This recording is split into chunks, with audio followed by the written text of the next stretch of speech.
Close enough. Close enough. Close enough. Yep. I have 16. So, you want to call the roll?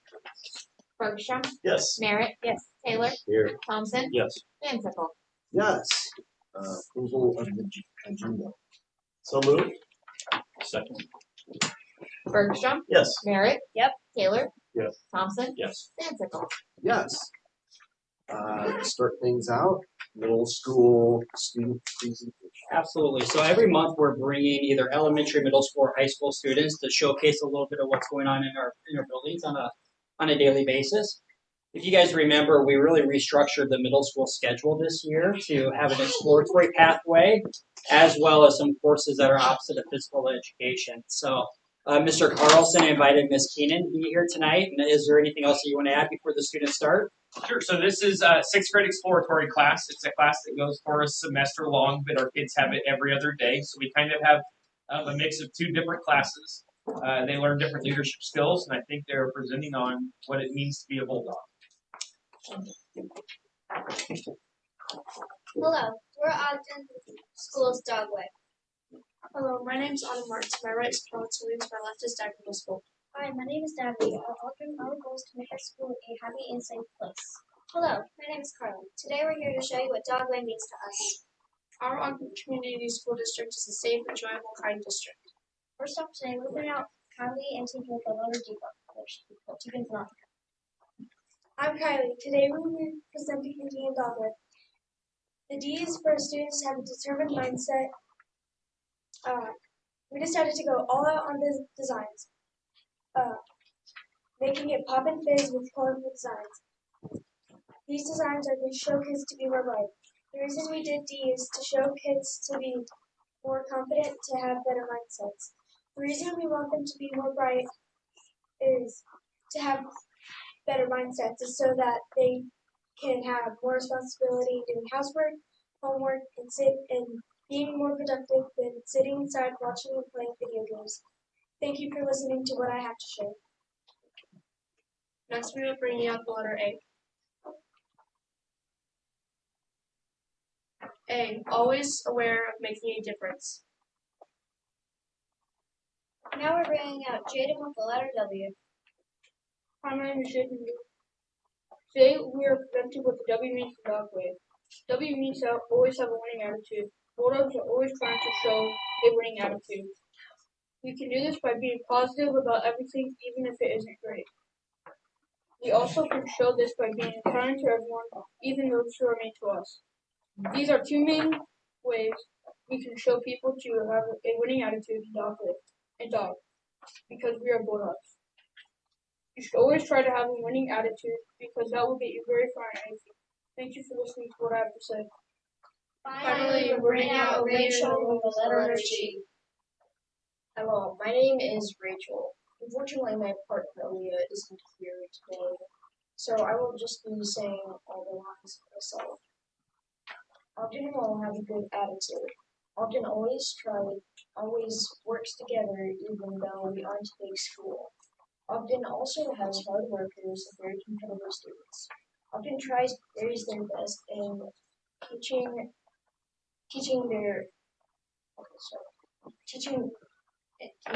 students to be a real bulldog. People are by your side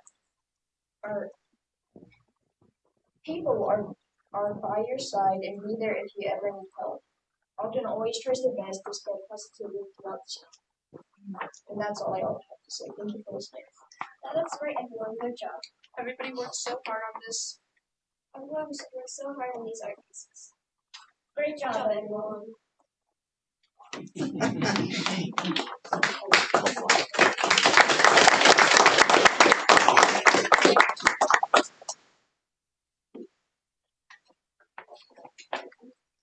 Hi, I'm Jocelyn, and unfortunately my partner Delaney couldn't make it here tonight. If Delaney would have been here, she would have talked about the Be a Spark mission. Be a Spark is all about making the world a better place. We also asked our fellow sixth graders what they thought it meant to be a bulldog and how they show pride. They show pride by wearing blue and going to games. My name is Brandon, and my post is D for determined. Some things we're determined to be. is awesome, kind, responsible, and smart. My partner Chris isn't here, so I'm gonna leave what he has to say to Rick's backwards.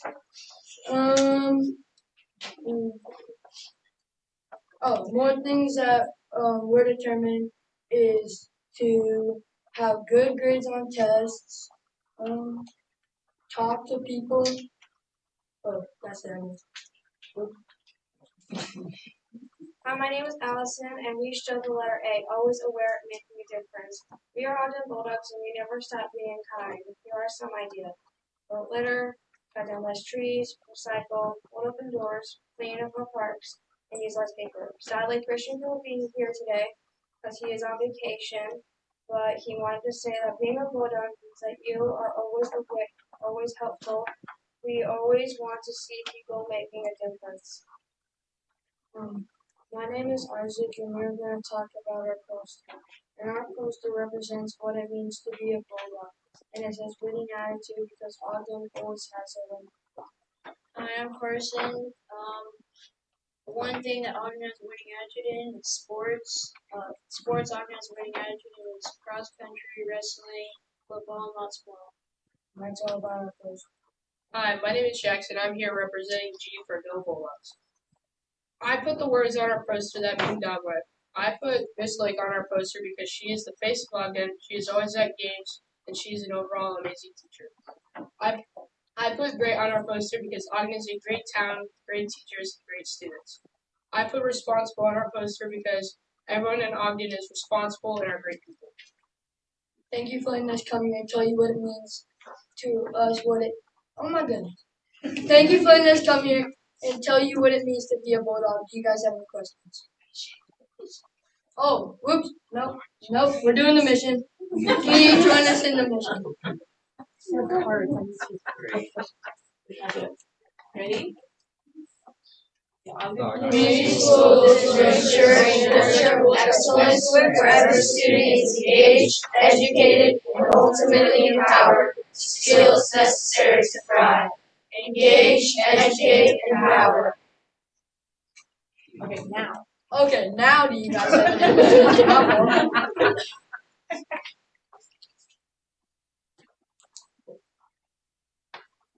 Fire away. They are good. We recognize that transitions, whenever you're in a system, are really challenging. So our transitions that we have in our school system are 5th grade to 6th grade, and then 8th grade to 9th grade, and we want to set our students up for success. So the new pathway, or the new program, is really what does it mean to be a Bulldog? What does it mean to be a leader within your building? And hopefully, we are giving the students the skills that they can be successful for years to come. So I really appreciate you guys coming and doing a great job of what does it mean to be a Bulldog.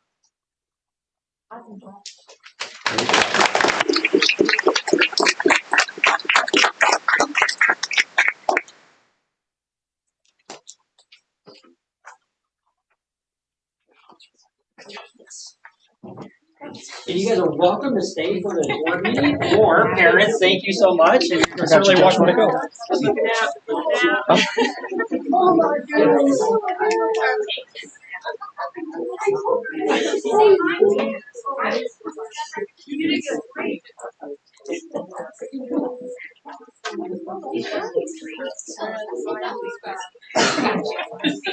Yeah.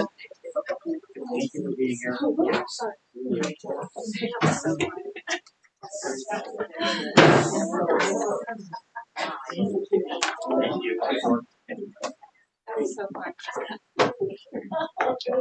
You're taking the rap part. No, You know what? I don't have enough all.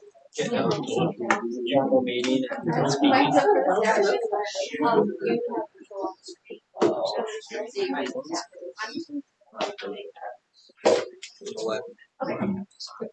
Oh, yeah. Hi, guys. So, yeah, let me start. And just real quick, if you guys remember that our SCCLA, you guys recently approved them to have out-of-state travel. We have a few people that are on our state leadership executive team, and they have completed that travel, and they're kind of coming back and just giving you a follow-up based off of the things that they were able to do. Can you see it okay? Do we need to turn it? Looks great. Yeah, it's fine. Okay, I'm in the musical, so I'm just gonna say a quick little thing and then I have to go. I'm very happy that you guys let us go on this. It was a great experience and I learned lots of stuff with like leadership and how I can apply it in the state, in our school, in our community even. So I'm just very thankful that you guys let us go on that and it was just a lot of fun.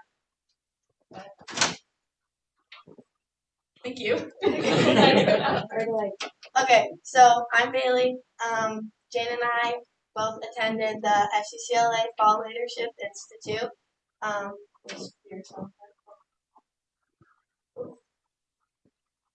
Oops. Okay, a little bit about it.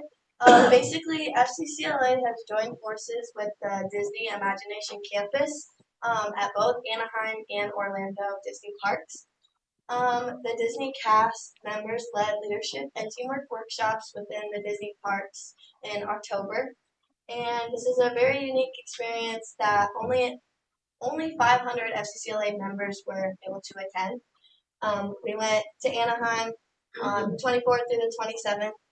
There's us, and we went with 5 other members of the State Executive Council. So at Disney, they focus on the 5 keys: safety, courtesy, inclusion, show, and efficiency. This was one of our leaders. She's a cast member. It was great. There's us we did a little leadership workshop. Basically, these 5 keys serve as the basis on which all cast members at the Disney parks make decisions to provide the greatest hospitality to their guests. By incorporating these keys into our FCCLA chapter, we can create a positive and productive environment, and we can use these skills that we learned to support the success and growth of our members. A little bit more of the keys we saw while we were there by the cast members. Safety, they were constantly doing checks on the rides and making sure everything was going really smooth and that all members were safe. Jane and I actually had a time where we were on one of the rides and they had to get us out of the ride because if we would have been on it, we would have broken down the ride apparently. So that was a really not cool, but we got to be in the front row. It kind of worked out well. Courtesy, all the cast members were great. They were always smiling. They always had a great attitude. They were really good about dietary needs and stuff like that. The inclusion, they provided services for their guests of all cultures, disabilities. They had, like I said, food options. The show, they maintained a clean environment. There was no trash on the ground. If there was, people were constantly picking it up. They were making sure the characters were in their costumes, all that jazz. Efficiency, we got a fast pass for the lines, so we were able to get on the rides quicker. And they always had people getting you on the rides as fast as you could. They had mobile ordering, stuff like that. Here's some more pictures. The castle, Jane and I with some characters, the rides and stuff that we went on. Yeah, that's all I got. And I just want to say thank you guys. It was a great experience. We had so much fun. Yeah, it was awesome. Any questions? Any questions? All right, thank you.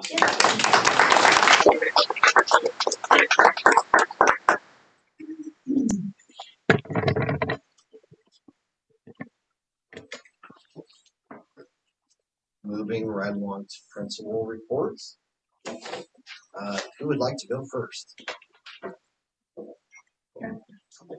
Last week we wrapped up conferences and again had just a really successful time with families, prioritizing the importance of coming and partnering with teachers to celebrate and to set goals moving forward for the next part of the school year. Last checking, we were at about 98% conferences held for students in our building, so a high percentage. Not only were conferences going on, but we tried to create a place where people wanted to come and spend some time, but also knowing that families were busy. So Elisha Bereed had set up the hallways, displaying art from all of the grade levels. Cassie Britton took on a completely another job on top of what she does, creating the book fair. I don't know if people realize the time it takes to set that up, bring kids in and show them the books, and then just running the book fair and cleaning up. But just a successful opportunity to get books in the hands of students. We had teachers set up steam stations in the lunchroom so they could build a helicopter to Mars and do some learning, create a model of a backbone, some constellations, and then a pumpkin picking station where they were trying to create a tool that would efficiently be able to harvest a bunch of pumpkins. So just that opportunity to create and explore with families. And then Samantha Reese had created a wellness station. So we had yoga going on. You could make some glitter jars for breathing. We had somebody come do some art demonstrations. So if families had the time, there were a lot of things going on in the 2 nights for conferences. So thankful for everyone that made that possible. This week, on Thursday, we have 2 teams going to bridge building at the Science Center. So they're given 2.5 hours and materials to be able to create the most sound structure, and then goes through some testing pieces. Last year, our students were pretty successful. A challenge that we're running into while we provided this opportunity is we have a lot of students interested in doing things like that. So how do we create something that's equitable to allow more students to do that, knowing that we probably can't take all of these students to Des Moines? So do we have a local challenge here within our schools, and then from that move students on? But why we have offered this, just creating more opportunities for maybe more students in our building. Lego League has started.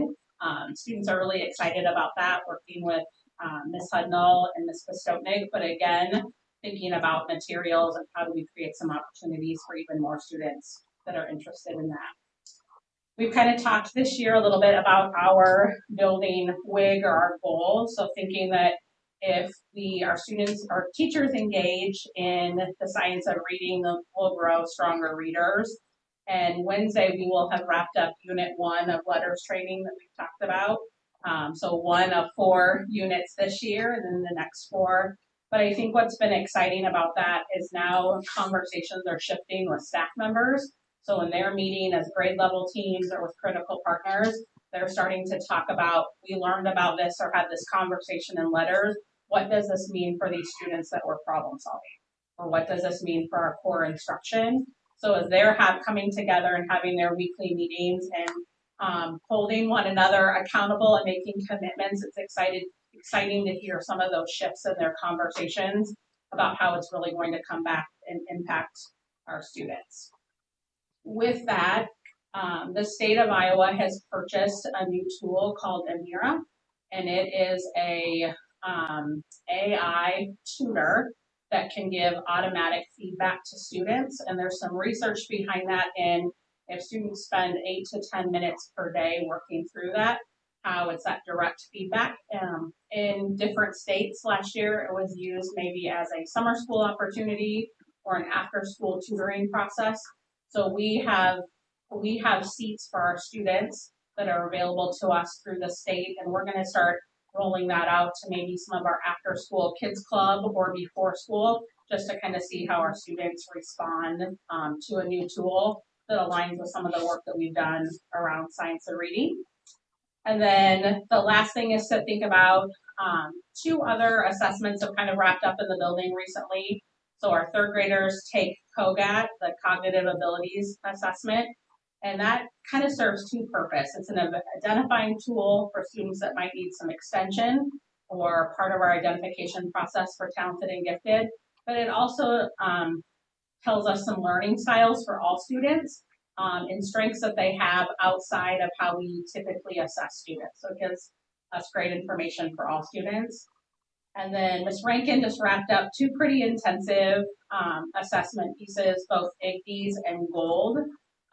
So just really looking at where are all of our preschool students at, what are some strengths, and where are some areas that we want to provide some strong instruction to set them up to be successful as we get them ready for kindergarten.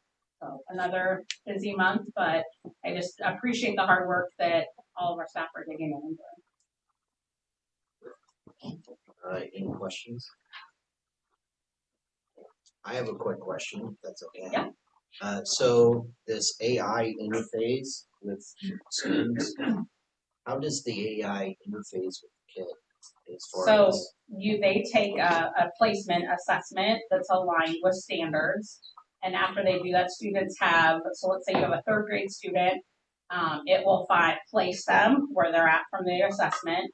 It records them reading and provides as a robot instant feedback back to them or corrective feedback, and then sends data back to the teacher. so is that like in print on a computer screen, Mhm. or is it audible, or is it? It's on a computer, so it's it's recording their voice, and then it's kind of a cartoon robot that's giving them feedback back to where they're Okay. at. And they'll move things on the screen, so students will move it. But let's say the student misses the word cave, it will go back. The word is cave. Teach them the meaning, have them sound it out, and then put it back into. But it starts to, they'll have choice in the type of story, so there's some interest in connecting with students, but also gives them that feedback. So, Okay. we'll Interesting. see. Any other questions? All right, Mr. Carlson. Sure, we had a lot to celebrate over the last month. I was going to start by talking about FCCLA, sending our 2 kids to Anaheim. And I had all my buzzwords right down. I had Disney Cast, I had leadership workshops, and I had Disney's Imagination Campus. So it was fun to see them do a much better job of wrapping up what their trip looked like compared to what I was going to do. We had kids all over the country. We also had kids at FFA Nationals in Indianapolis. We had a horse evaluation team that had Riley, Lydia, and Anna. They received a gold ranking. They actually finished 15th out of 48 teams in the nation. And we're one of a few teams that received a gold rank, which was fun to listen to. I actually got to listen to the award ceremony on the way home from cross country out west, so it was fun to listen. Riley, Briley, and Lydia all received their judging certificates while they were there. And then Anna finished 2nd out of 192 individuals in judging. So really incredible showing with our kids at the National FFA Convention. Cross country had an outstanding season. They ended up going to state. They finished 4th, finished 8 points out of finishing on the podium. But it was fun to watch that season all year. They had a really outstanding season. Just a fun team to watch push each other. I think probably the most impressive thing I watched was at districts. They had a game plan going into districts cross country, and it was to go out slow and catch up at the ends. So I'm watching the cross country meet. I'm about the 1 mile mark, and Jude comes across in 2nd, and I'm usually expecting the next 3 or 4 guys to come around in the top 10, and I think they were anywhere from 20 to 25th. And I'm thinking, oh man, we are having an off day. By the time they got to the 2.5 mile mark, we had 4 kids in the top 10. They ran exactly what the coach told them to do, and it was just fun to see them make it to state and compete for Ogden.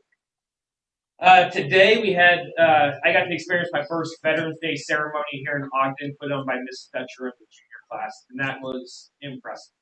You know, we watched our 6th graders talking about what it means to be a Bulldog, and it was, I'm very impressed with the entire production of what we do to celebrate our veterans. Our students did an outstanding job speaking. Both our vocal performance and our instrumental performances were off the charts. So really proud to see that go over as well as they did. I know Mrs. Dutcher and the juniors put a lot of time into it. Last week, we also had parent-teacher conferences.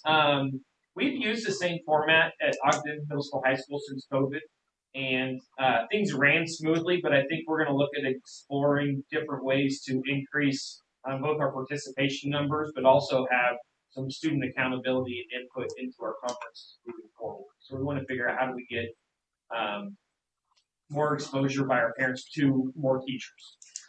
But I do want to thank Kaylin. She contacted us about a month and a half ago or so, asking if we had meals set up for conferences. And I said that we had not yet. She had a group of families, and we had a line coming in and out of the door the Monday and the Thursday with just excellent meals both Monday and Thursday. So thank you to them for helping out with that. We celebrated a lot of kids, Positive Potatoes for middle school for November. 6th grade was Jocelyn Britton, who was here to present. We also had Drew Pettymounder from 7th grade, and then I know Jocelyn twice. My 8th grader was Zach Crossman. Thank you very much. And then we also recognized Samantha Lasseter, our high school November student of the month. So it's always fun. Right now, we have two big data dives that we're going to look at, looking into language arts data and math data. Our math data dive is again on Fridays. We're going to spend the afternoon, Thursday, spend the afternoon really diving into what do we need to do to help better prepare our kids, get them to where we want them to be. Language arts is hopefully happening next week. And then we're also exploring our pathways at the high school in terms of how kids progress through the science classes and the math classes to make sure that we have them in the right order that we want them to be. Our WIG right now is improved. We have kind of altered a little bit on our wildly important goal at the middle school, high school, and it closely aligns with the district's goal in terms of if our employees are happy that they'll perform better. We're working on improving student-teacher rapport. Because that increasing student-teacher rapport, it increases attendance, it increases engagement, it increases performance. So we've looked at some baseline data that we have, and we are exploring options in terms of how do we increase student-teacher rapport so that we can have a better experience for our students while they're in school. Any questions? Any changes in attendance? Better attendance, worse attendance? We're early in the stages right now. In terms, we switched our WIG. Our WIG our attendance hasn't been bad. I think we are learning the new chronic absentee laws, and we've sent some letters out when kids get to 10%. I think that has helped kind of curtail some of the continued attendance issues. But right now, compared to last year, we're a little bit higher than where we were. I shared for last year, I think overall attendance we were about 93%. I think right now we're sitting at about 95.6% overall. Wow. Crossing. I'm a math guy. I just looked at it 2 days ago. Too, so. Anything else? Any other questions? Just a reminder, you heard both of our principals say WIG tonight, and a process that we are utilizing is 4DX, it's disciplines of execution, and it's a continuous improvement model that we've put in place across the district. And the district has a wildly important goal, that's what WIG is, as well as our building principles. So we're really trying to be laser-like focused, and we're really trying to be intentional with the things that we're doing to make sure that we have implementation on whatever we are asking to do. So when you hear WIG, that is wildly important. All right, moving along. Consent agenda. Any comments first of all? Pretty standard. Obviously, we have the personnel recommendations there. Those are been vetted through our hiring process, and those are the recommendations from our directors for those hirings and or transfers. And then you do see some fundraiser requests. We did bring those to you in August, as I think we have a board policy that says that the board will approve, and these just were missed. So they're getting ready to start to do those fundraisers, and they brought those to our attention. So those are really the two major elements or portions that I want to identify in the consent agenda. I will move to approve. I will second it. Bergstrom, Yes. Merritt. Yep. Taylor. Yes. Would you like to abstain? Oh, yeah. I should. Probably should.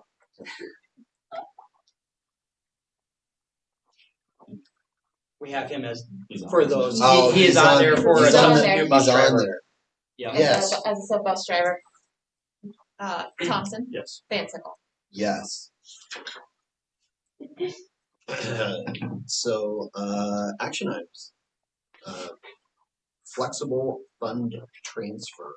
Do you want to start? Yeah, I can kind of give a little bit of information here and then answer any questions. And I think this could be a partnership here. Melissa obviously is heavily involved in this, but so the state allows you in certain categorical funds to give flex spending. And at the conclusion of June 24, we looked at what our balances were, and we had remaining balances in a few areas. So really what we're asking tonight is to be able to flex those into the general to supplant some other additional expenditures. Those that we are asking are in homeschool, teacher leadership, and professional development.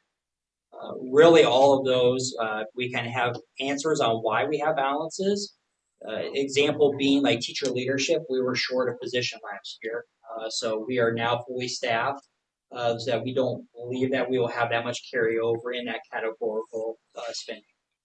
And then the other, I guess professional development, I just mentioned that is last year we received a STEM Best grant, and that supplanted some of the professional development that we typically would have gone and utilized. So really I'm asking you guys to allow us to have a public board hearing in December to be able to flex that into the general. To spend it. To spend We it, are making the excuse me. motion to move it into flexibility, and we have to have a public hearing before we can actually expend those dollars. So, questions? I have one question. Yes. Kind of a nutsy boltsy question. When this gets flexed into the general, does it go into your current general fund, or does it? You have to audit last year's, or how does that work? Yeah, so it actually gets a new categorical distinguishment. So all of these are sitting in our general fund, but they are restricted in their own categorical balances to be only spent on those things. So what ends up happening is it gets moved into a different categorical without the restrictions. Okay. But is it this year's general, next year's general? This year. So you can only flex what you carried forward from the last year. So even if we were looking at our budget and said, no, we're going to have this much excess, we can't flex unknown dollars. We can only flex what we know we did not spend last year. Okay. And then, yes, it goes in right now. It gets moved this week into flexibility, and then it sits there and hangs out until we have a public hearing. Okay. And then we're able to reclassify some of our expenditures to that categorical. Very good. Any other questions? I would entertain the motion. I'll make the motion.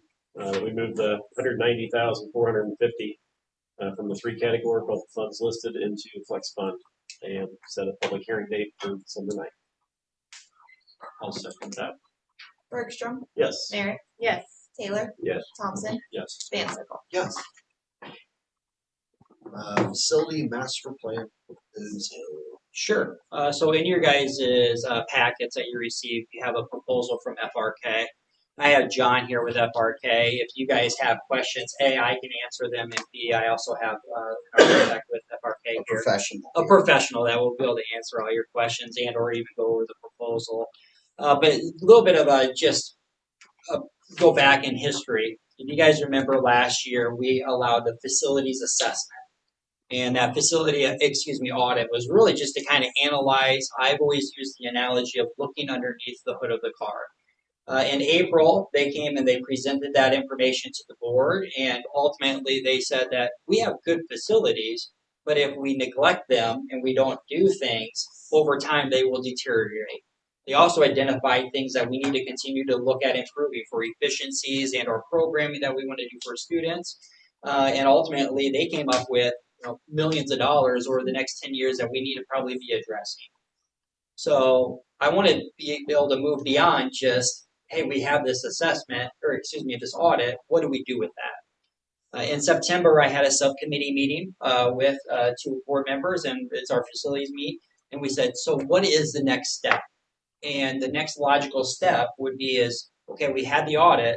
Let's do a facility master plan and really look at over the next X years, what are some of the things that we want to do and how are we going to tackle the things that were identified in that audit, and or what type of programming do we want to provide for our students that maybe we're missing.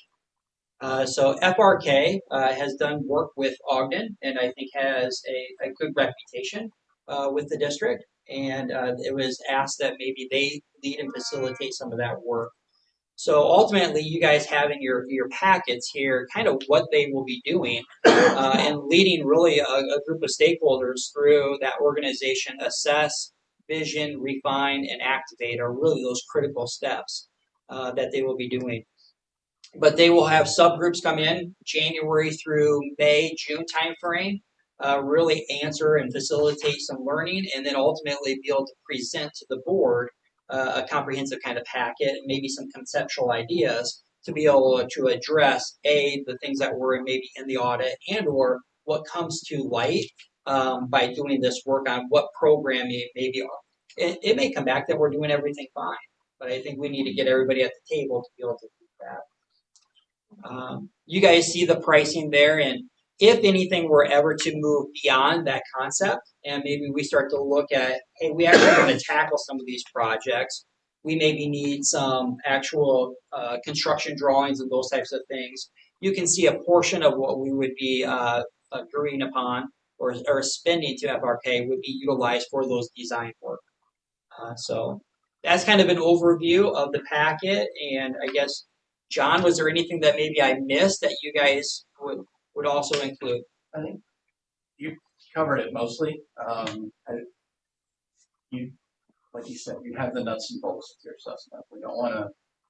We're not trying to throw that away. We're trying to build on that. We want to look at the educational piece of the programming, making sure your facilities are, your curriculum is being adequately covered with your facilities. And any place that falls short, we'll let you know about, and we can plan for in the future. We're creating that plan for the education for the future. What we're trying to do here. Any questions? So, I'm sorry, this is probably super ignorant. This is not my wheelhouse, if you didn't know. So, how specific, will you come back?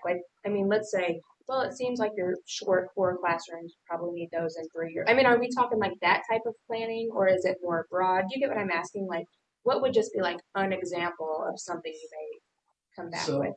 That kind of specifics, I can't say, that kind of specifics doesn't do you much good in the future. Okay, because sure. Your education flows, your Yeah. Population ebbs and flows. What we're trying to do is incorporate anything coming curriculum-wise that you're trying to deliver that maybe your facilities fall short of. Okay. And maybe we need to plan for those. Got it. Thank you. Does this also include just the general facility itself, like a roofing plan, a boiler, forecasting? Not to that detail, because I think your ILSG report has most of that.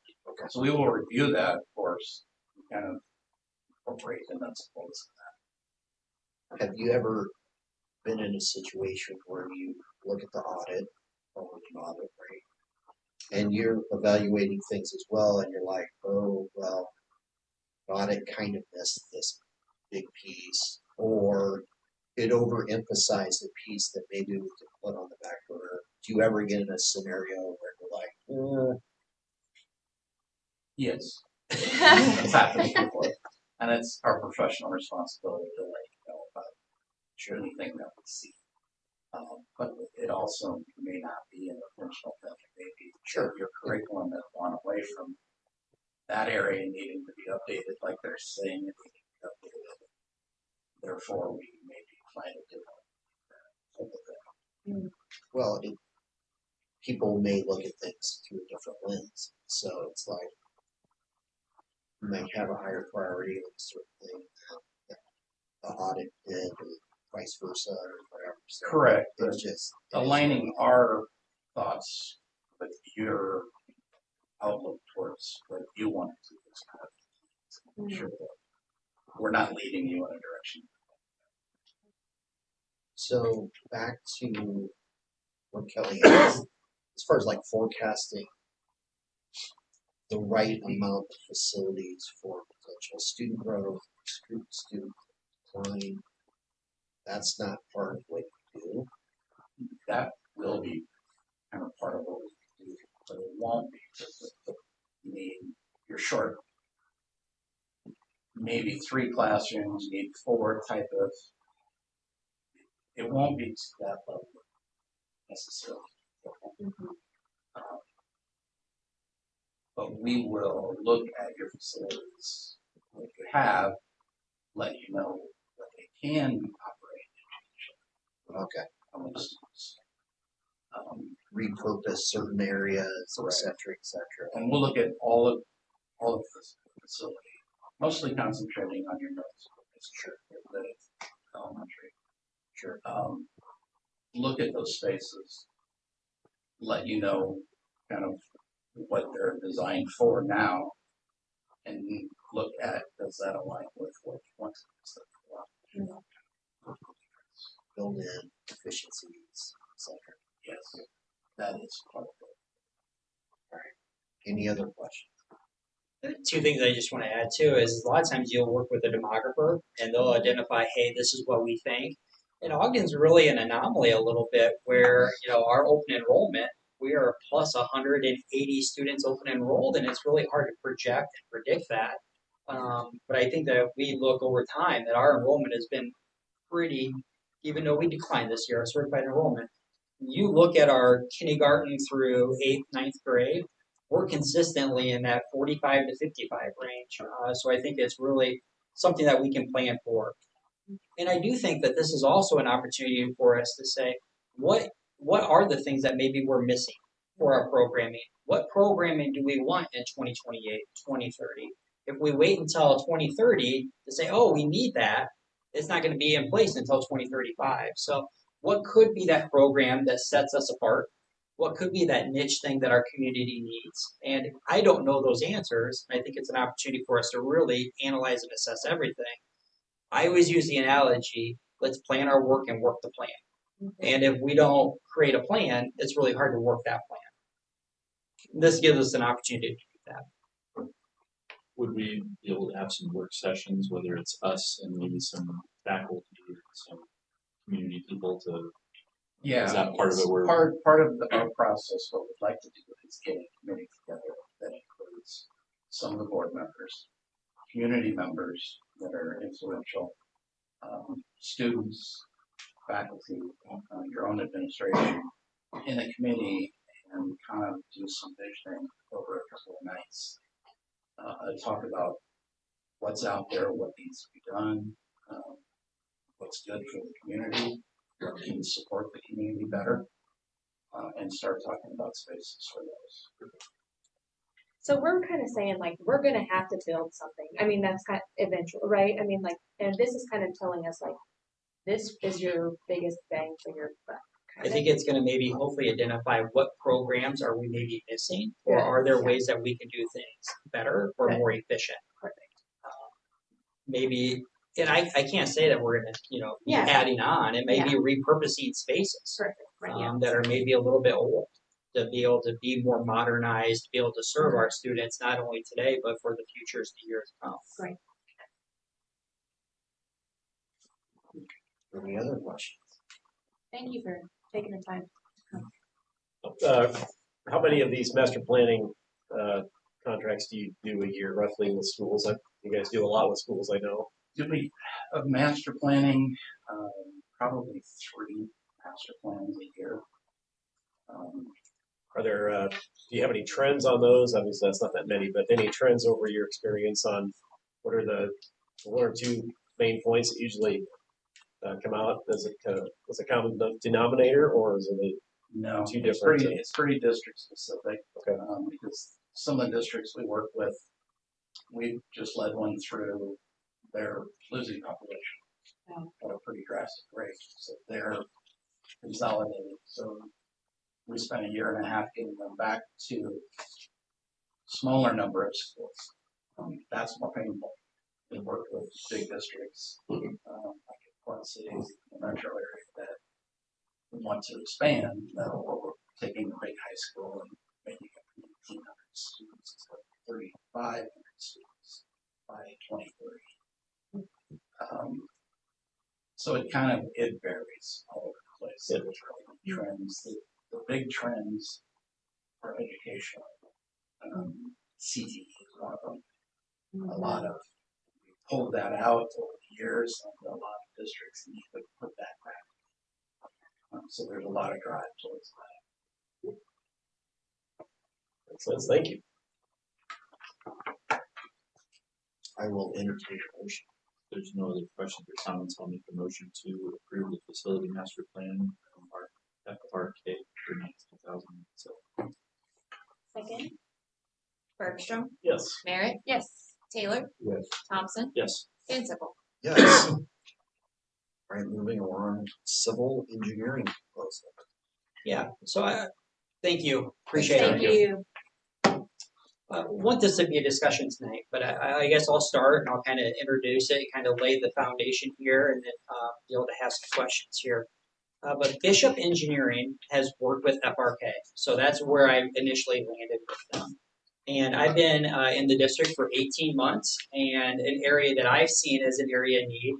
I think it's been identified as well from a few board members, and even in July we had a joint meeting with the council, the city of Ogden, and parking, traffic flow, student safety, just how we operate and move on the exterior of our building continues to be an area that people bring up as an area of concern. That could be rolled into the master plan if we so choose and the facility assessment. And we also have an opportunity where we have a little bit of saved dollars, where if we wanted to make an impact on an area, that might be a capital improvement project that we could move forward with in the future, sooner than later. What I have for you guys is Bishop really has 4 different scenarios or options that they provided for you. And it was section 1 in the proposal, section 2, section 3, and section 4. Section 1 would allow Bishop Engineering to come in and really just do a survey of the parking lot, if that makes sense. It's that orange area that was in yours. Is where our current activities parking lot is. And they would come in, do soil testing, they would do one call, they would really figure out and also create some proposals on what that parking space might look like in the future. That would be just that portion. If you wanted, section 2 would allow them to do basically a comprehensive site survey. So it would be the parking lot as well as the middle school, high school building. That would be kind of that reddish area as well. That would allow us to find out where our utilities are, where sewer lines are, if there were ever to be additions to this facility, what would make the most sense, conceptually, and also just do those other things that are identified in that section 2. If the board, let's say they do section 1 and they come up with a concept design and say, hey, we're going to add 50 parking spots. And this is how we think that we could phase it in, maybe phase 1, phase 2, phase 3. The next thing that would be logical is they actually need to do construction drawings so that they can go to bid and we can actually get bids on that work. That is included in section 3 because that's really where a lot of your CAD work, your really design work really takes place so that they can actually do that project. And then the last one would be section 4. We actually want to do a project. That would be actually taking it to bid, receiving those bids, leading us through that work, maybe having pre-design meetings, leading it, making sure that the punch list and all those items are done, and see that project all the way through completion. So initially, if you look, there are sections 1 through 4, and I think you will get a little bit of initial sticker shock. But if we want any of these projects to go through, we are going to need to actually be able to have to do at some point 1 through 4. We can, as a board, we can do multiple steps if you want. So you could, in theory, say, hey, we want them just to do section 1 right now, or maybe section 2 and stop and wait. And then if we are satisfied as a board with what they are presenting and what we see, then we can move forward with maybe section 3 and or section 4 in the future. It would require us just to come with an action item on that. So I wanted to lay that foundation so that you guys kind of understand the proposal that Bishop had, and then we can kind of decide, do you want to do any of these sections, and or which ones you want to approve tonight? Can I ask a question? Yes. Section 1, parking lot survey limits with the orange. Is there a reason why that doesn't come over to through the green space in front of the school and all of senior strip I to don't. include all of that for a parking assessment? Mhm. That's a great question. And I think what I could do is if that's something that we're interested in, and my first response, that makes the most sense, that we would want to analyze and assess the entire front of the area on what traffic flow might look like. Wasn't that because that piece would be included in part of a new master plan because it would be changing the parking? They were looking at this section as the parking lot area, so resurveying this to reanalyze this. This piece, I think, was included in if we change something in the master plan.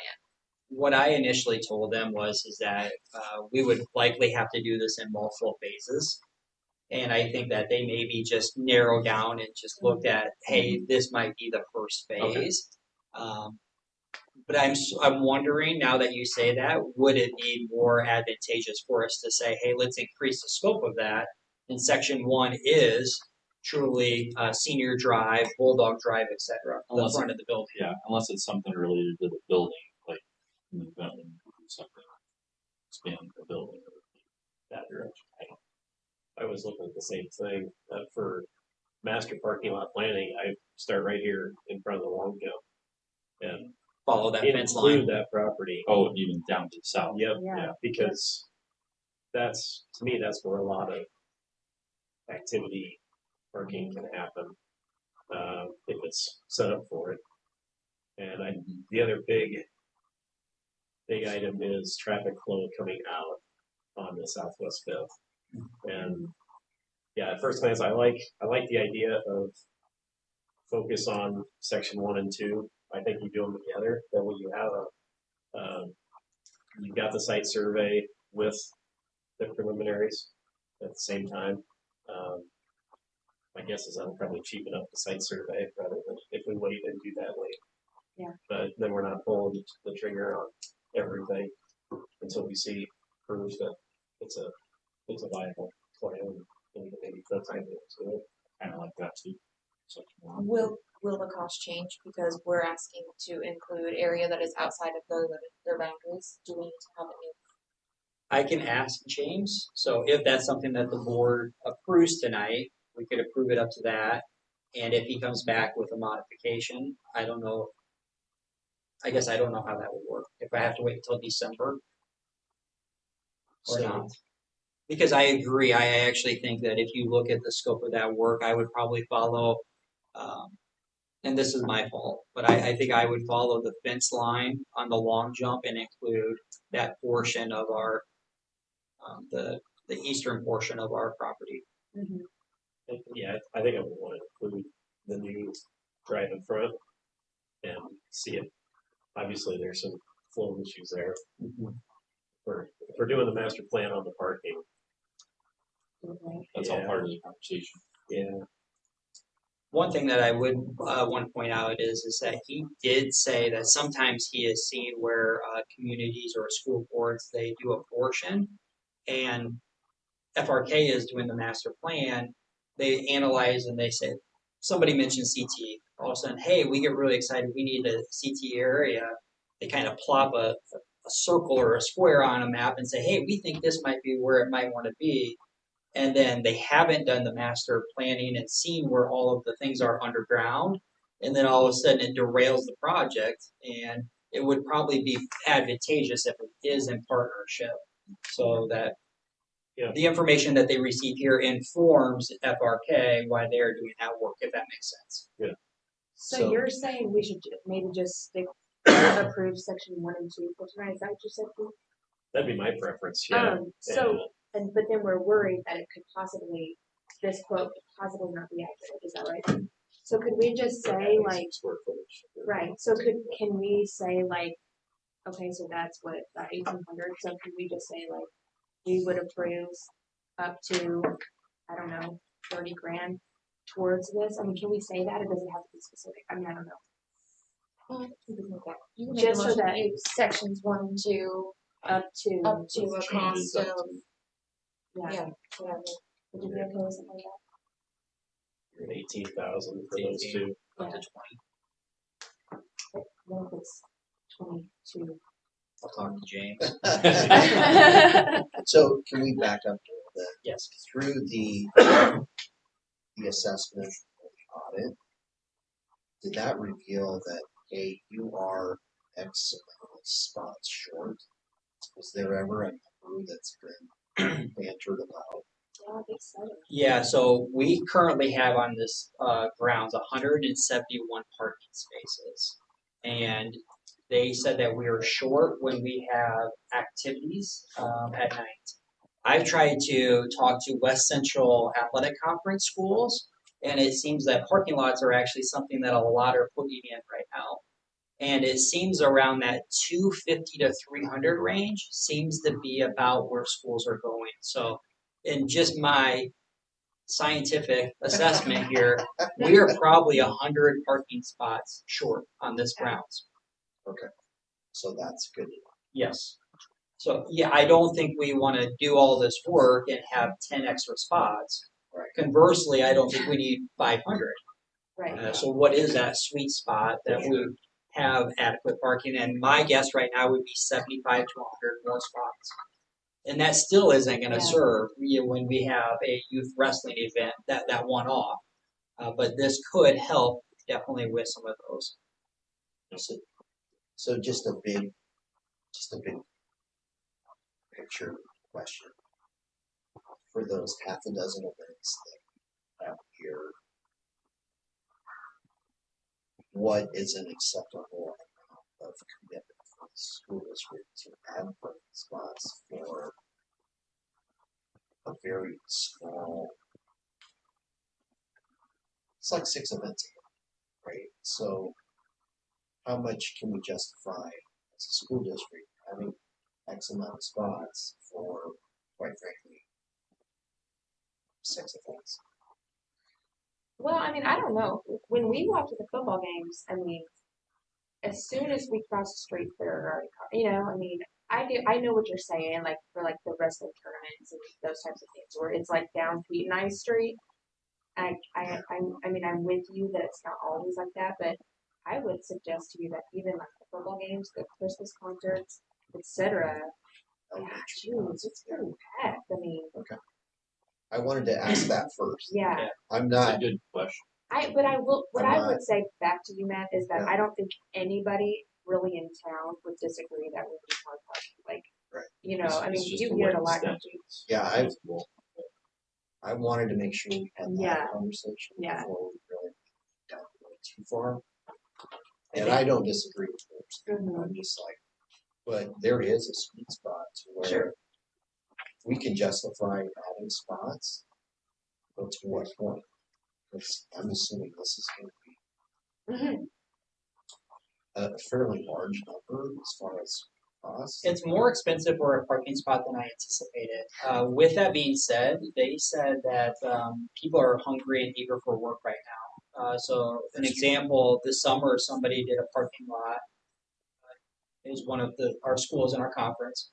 And they had 19 bids for it. So it is very competitive and things are coming in a little bit lower. But yeah, honestly, you can anticipate a parking spot with full engineering, lights, gutter, all those things. It might be $5,000 to $6,000 a spot. And one thing on this bid, lighting is not included on that, so that must be an arcade thing if we were to go that route. I saw it somewhere where I can't find it currently, but I guess my thought would be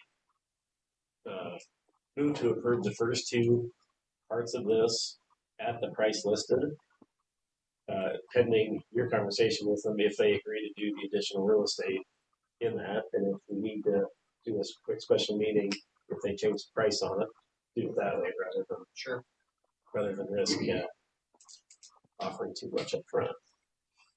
You also talked about the traffic flow east to southwest 5th Street, but does that include going north out of the facility onto Division as far as, like right now it's a one-way? Are there options to traffic flow wise to do something? Does that incorporate that as well into the assessment? This area here coming out. And that may be a conversation with the city when we start to get into that. Well, yeah, You're that's fine. talking traffic flow, just not the whole piece of it. Yeah. I think Bishop's first attempt at whatever they come up with before they go to the time and effort to make it look all pretty and fancy and present it to us, we need to at least do a committee meeting with city folks. The other thing in here was they're not tracking down any easements, which we've got a doozy of one right up here at the exit. Nothing wrong with it, but it's we need to, and also private sewer lines. I know we've got one going through from the concession stands. So there's some legwork that this will take. But yeah, probably some committee, a little bit of committee work, and make sure everybody at the city's happy with whatever the initial idea is, before it goes too far. To your point, Pete, that a lot of these green spaces that we're talking about have been soccer fields. And I know the city's working on adding additional soccer fields, but that's kind of in limbo right now as well. So it'd be nice some factoring there. Sure.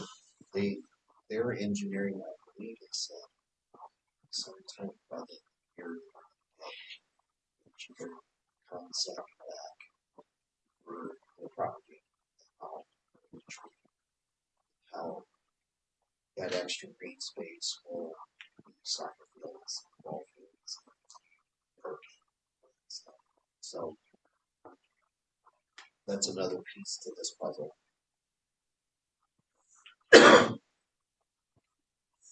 I had prepared, and I was going to talk about it during my superintendent report, but I think it's timely right now. Just some things that would be guides or constraints that would maybe we would offer to Bishop Engineering to help kind of guide the work, the things that we are wanting. So I'm going to offer those before we actually take any action, and we can add to this as well, or eliminate. But this is just me kind of thinking about the issues that I've seen and or I've heard about over the year and a half that I've been here. So, simplify staff, parent, bus, and student driver on arrival and departure. So if you think about that, we have a lot of moving parts and a lot of different groups coming and going, those types of things. So have them look at that simplification. Increase parking primarily for evening events. I said that current 171. I don't know if you guys agree if that 275, 300, if that's too high. Kind of think of it as a bell-shaped curve. At some point, we got to get that area here, but we don't want to be on the tail ends. And I don't know what that answer is. Increase handicap parking closer to the front of the entrance. Honestly, I think right now we have 4 or 5 parking spots for handicap accessible. Improve safety for our students. We have had some issues with students that are walking on our campus, and just making sure that traffic flow is making sure that all students and staff and adults for that matter are safe on our campus. Design traffic flow to promote a welcoming entrance to academics and activities. So I really want those to be a focal point in whatever this design is, and that it really is creating a warm, welcoming experience for our guests. Maintain some green space in the front of the school is one thing that I was thinking, and then connects the city trails so walkers and bikers are safe while on campus. So that was me just initially brainstorming some things that I would say, hey, Bishop, the board has or has not approved, and these might be some things that you need to include in some of your preliminary design work. Mm-hmm. That sounds pretty on par with a lot of the things we discussed as a board in the past. So I think you're pretty spot on from my view. Definitely, yeah. These are the main issues on the parking in general. Mm-hmm. Just traffic flow. And do you want us to approve pending that your final agreement with them, or are we better off to table it from your chair? Which do you? My only concern is that I hope I'm inaccurate, but at some point we're going to have snow flying. And when you're talking exterior work and doing site work and surveying and those types of things, it is timely in nature. But I also want to make sure that we make the right decisions. If we were to want to do some projects this summer, we are going to have to continue just to make this a priority. So my hope would be, if the board is interested in this, is that we could get some type of an approval so that I can ask them to move forward with some things. Can we approve for 50,000 under his discretion? This is kind of because I don't know where you're going to pay for this. If the big project, you talk about $5,000 a parking spot. We're talking about 300, 250, or 300. Well, that's quite a bit of cash. Mm-hmm. I mean, to do the research and have all that study, and then where does this money come from? I'm not sure. That's a great question. Is it a pipe dream that we spend $50,000? Well, I hope I kind of wish, or is there money earmarked for certain kind of projects like that?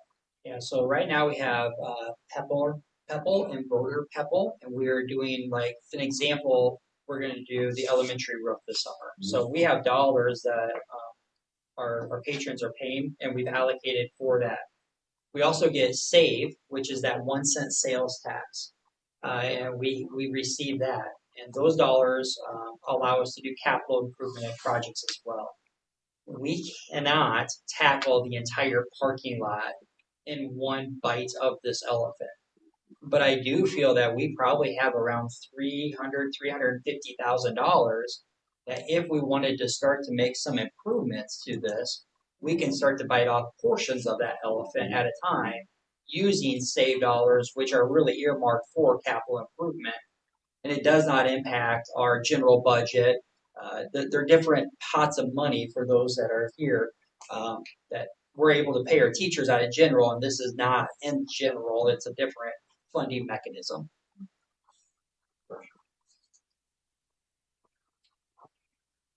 I mean, it seems to me, looking at the original orange space and seeing that we're limited,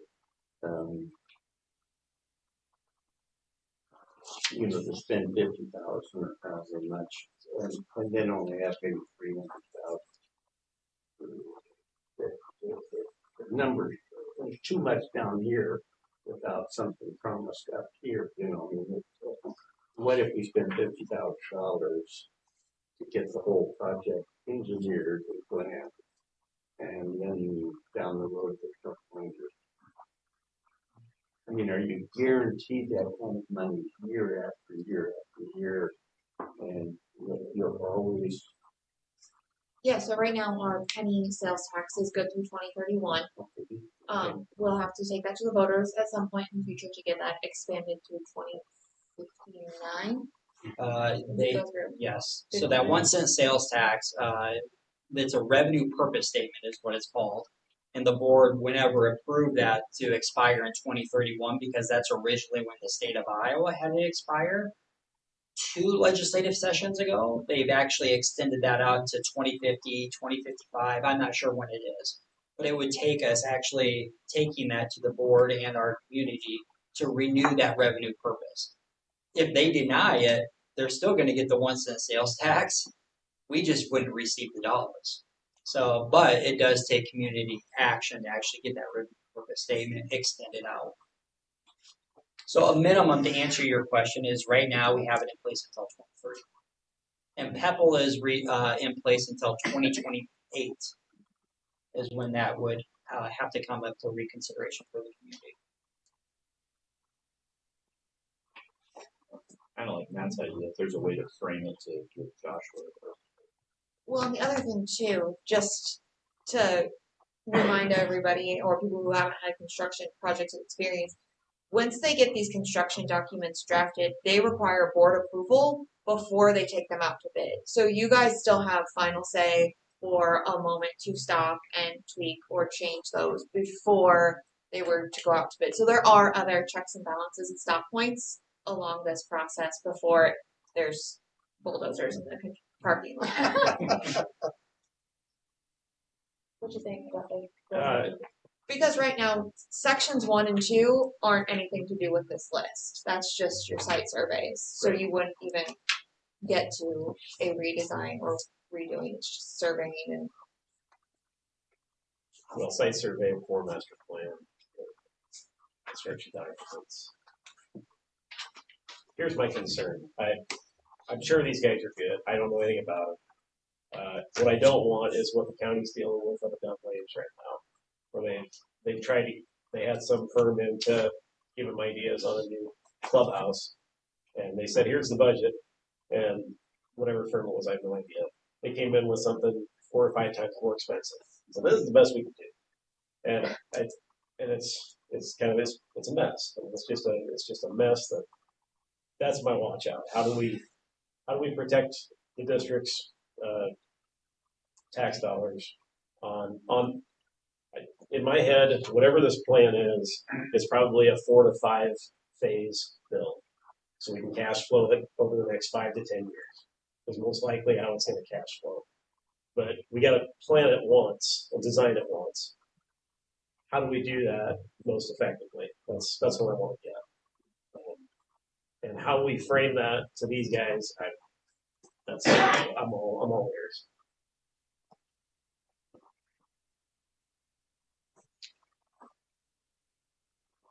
Seems reasonable to me.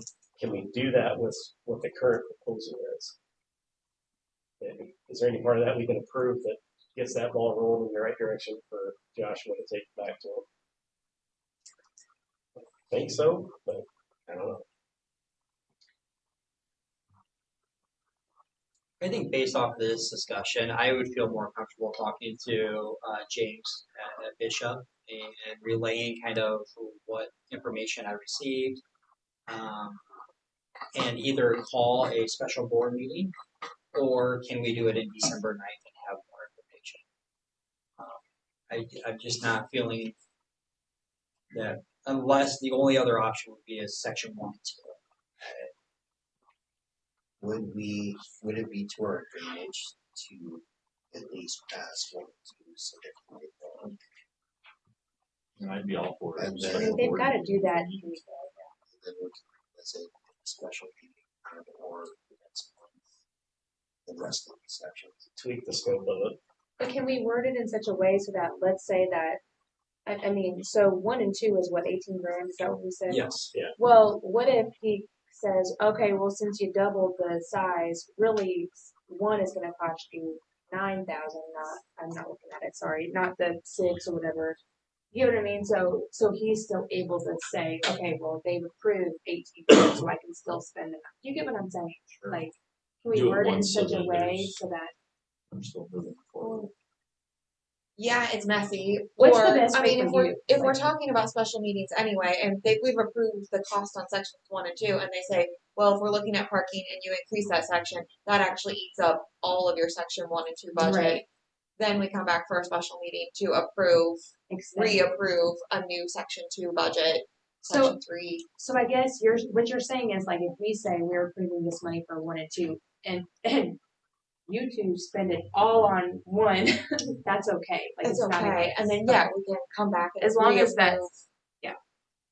I just proposal for section 2. I just don't want you to be pigeonholed into not being able to. Yeah, I think that works because full scope and with the priority list, my guess is their numbers are going to change slightly anyway. So yeah, I'll make the motion to approve section 1 and section 2 for Bishop Engineering as presented with stipulation that Mr. Hager will be working with them ahead of time to expand the scope of the planning area. I will second that.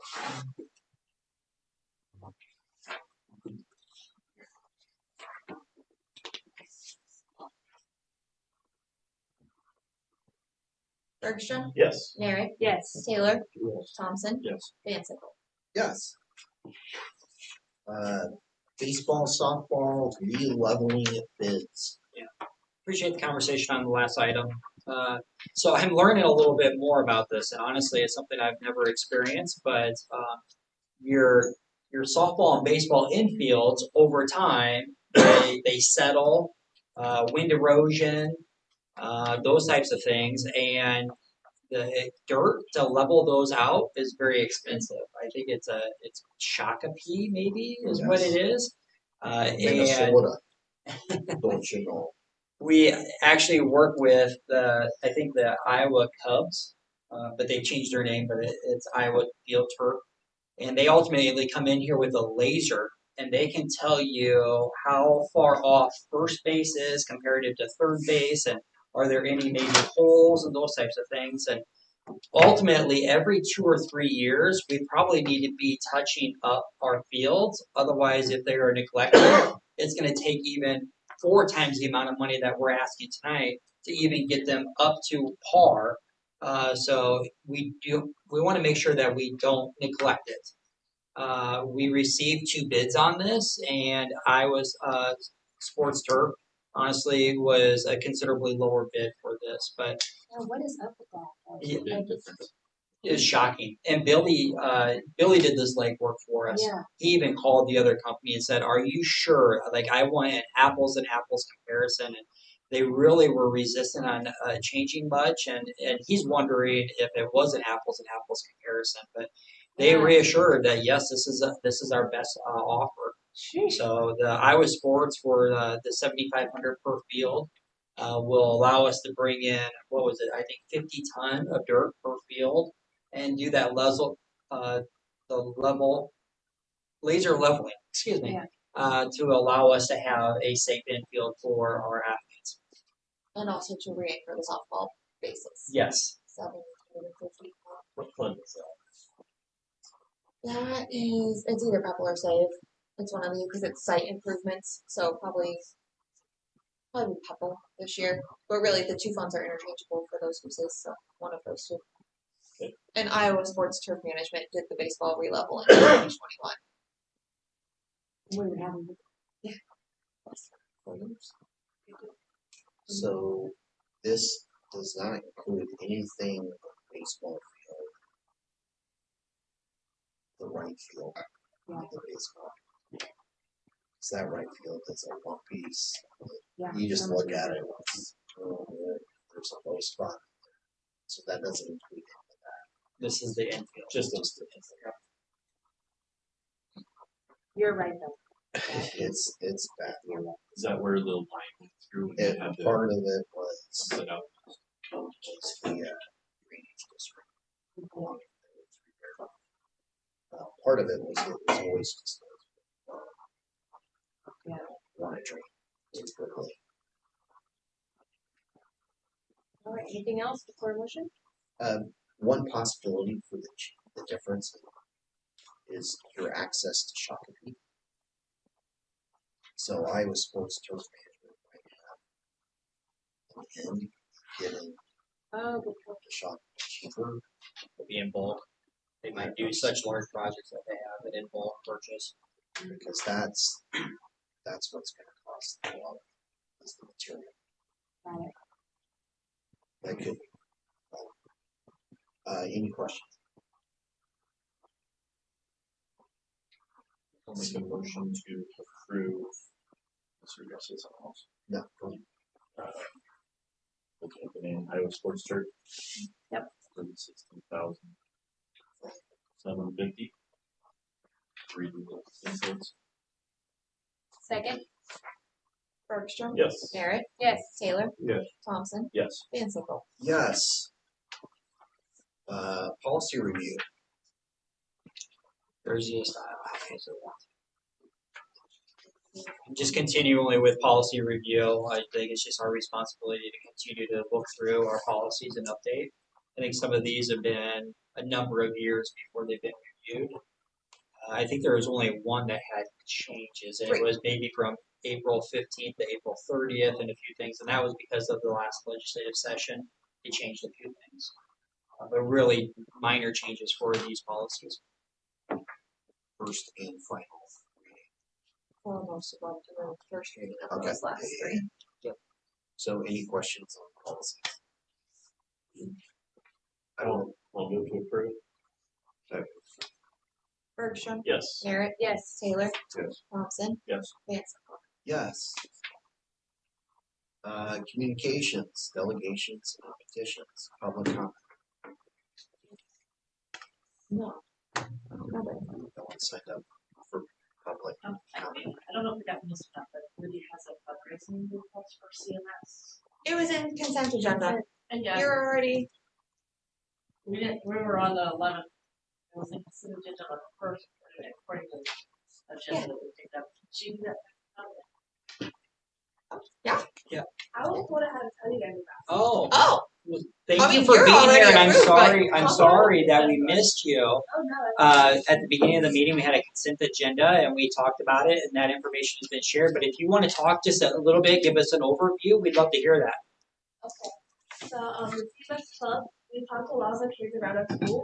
Not many kids know what CMS Club is, so we want to do this fundraiser just because it's a way for us to connect our community, and it's also an easy way for us to gain some money that we use for our aquatic systems that we set up and we try to do them regularly.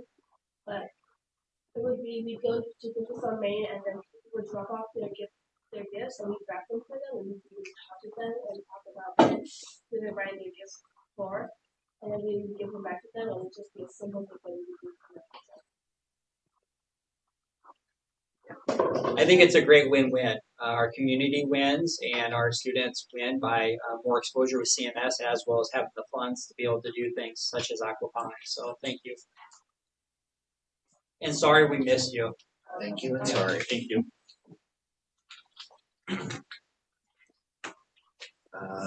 Moving right along, board calendar. I think the only thing would be is that we are going to go down to ISB. I'd like to work with you on that. We got you registered, I believe, and everything's great. Fun. Yeah. And then next month, because it was a non-election year for us, we'll board officers and you re-sign up for committees in December. Sure. Okay. And superintendent report.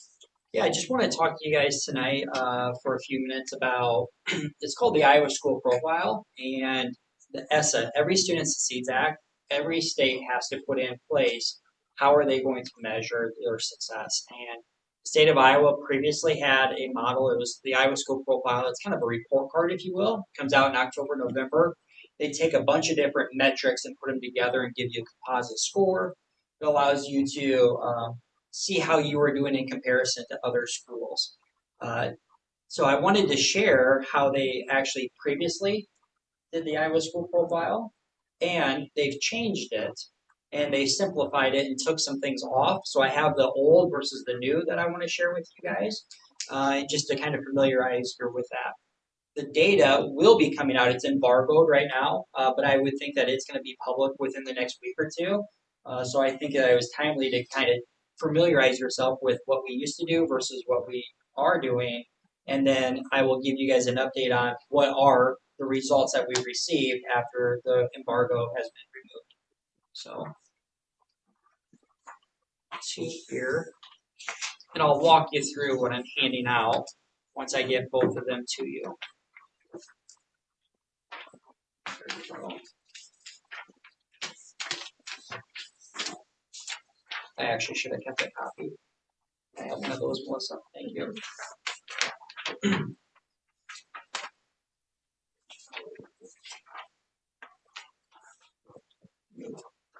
So the first thing that I want to just point out is that down below you guys see the rating category, and it goes from exceptional, high performing, commendable, acceptable, needs improvement, and priority. So those are the different designations that the state of Iowa will give a school. It isn't a district, it is actually each building based off of their performance. If you are down in the lower areas, they will come in and really provide additional supports. That will be like a targeted area. And then I felt like this should be a bell-shaped curve, but it is not. Some of our exceptionals, there's only like, I think 1.25% of the schools in the state of Iowa have received that score. How do we actually get that overall rating? It's a big formula that you see up top. So previously, where it says old, they had participation rate, and that is participation rate on your ISAP scores or test. Proficiencies versus growth, English language progress, average scale score, and then the conditions for learning. So ultimately, they put those together to receive that 100% weighting. You can see the elementary versus the high school. The high school actually had some graduation rate, post-secondary readiness that they would measure into there to give you your overall rating or category.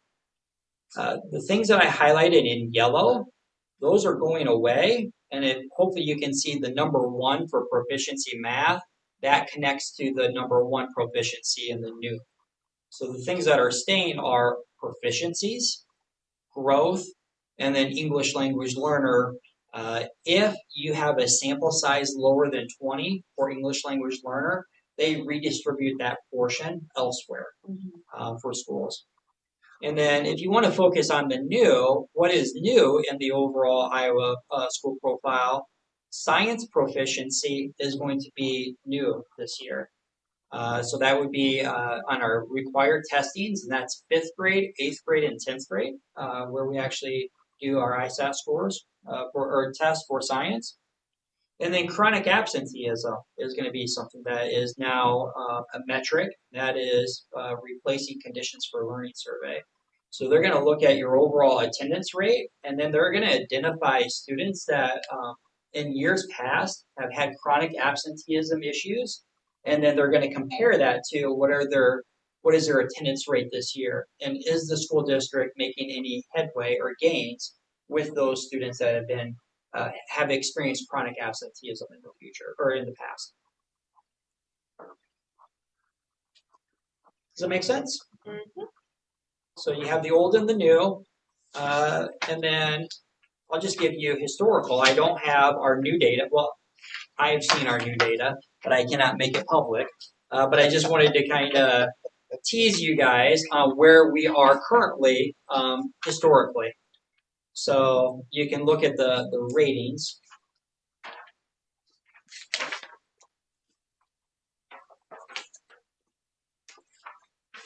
You can look at those ratings, and it doesn't matter if it's the old system or the new system. Exceptional is your best, and your lowest is priority. You can see where our elementary has been from 2020 all the way up to 2023, where we've been commendable, high performing, commendable. And then you can see our middle school, high school, it's ebbed and flowed. But middle school was acceptable, needs improvement, acceptable last year. And the high school has been pretty consistent and commendable.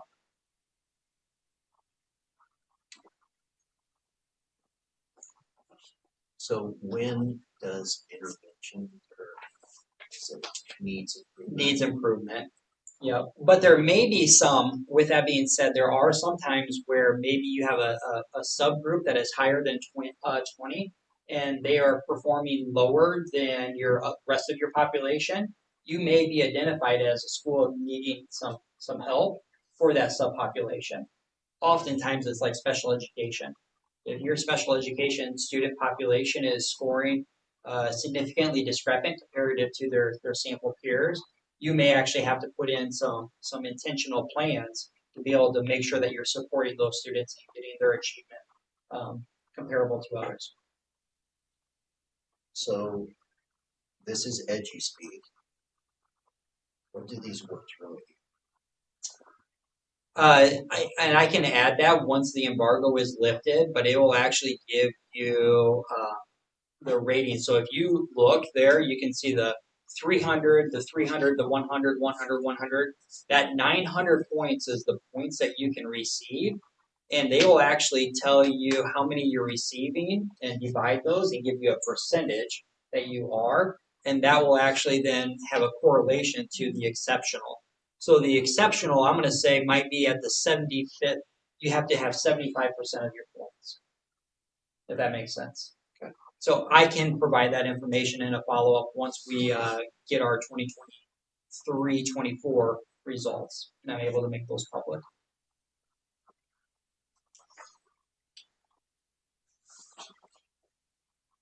So, sorry. So, for example, what would be the difference between commendable and acceptable?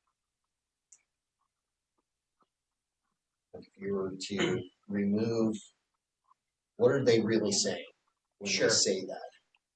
Because EduSpeak is, I think it's kind of misleading. Sure. I guess what I would offer the board is that this allows us to have one composite score to look at things at like a 20,000 foot view. The reality is it's our team's responsibility to look at that and really dive into what is the meaning of those numbers. And we're going to find what are our successes, and we're going to shine a light on those and celebrate them. And we're going to also identify what are the areas that we need to improve on. And they will give us sub-scores, so it may be that our science numbers are not performing, and we need to actually move the needle in science to take it from maybe acceptable to that commendable. Is really what we would do as a team. What does it tell us? I guess it gives us a comparison on how are other schools around us doing in relationship to the same report card. It standardizes everything across the state of Iowa.